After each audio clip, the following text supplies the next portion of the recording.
Good day mga katropa.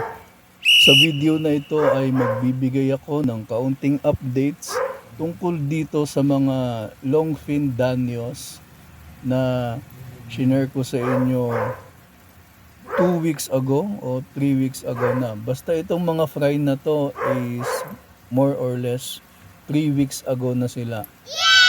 Kahapon nga binalikan ko sila kung saan ko sila na i-breed na tub.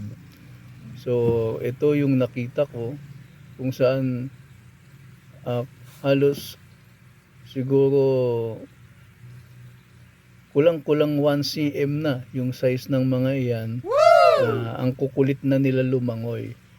Pero meron pang iba na mas maliliit sa kanila. Ayan napapansin mo naman yung nasa may gawing gitna. So pina-flashlight ko sila para mas makita natin maigi. Ang mga danios naman po kasi na yan is pagdating ng around 2 months is nare-reach nila yung juvenile size nila. So sa size na juvie, yung iba nga nabebenta na nila ng ganoong size. So sa tab po na yan ay may kasama din silang mga sakura shrimp na galing sa colony natin ng red cherry shrimp. Hindi naman po sila nakaka-apekto dun sa mga fry ng danios natin.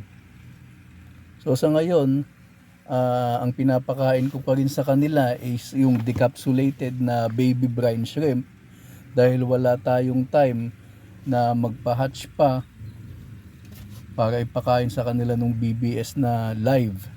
Almost pareho lang naman ng resulta, mabilis silang lumaki basta dun sa mga baby brine shrimp na pakain.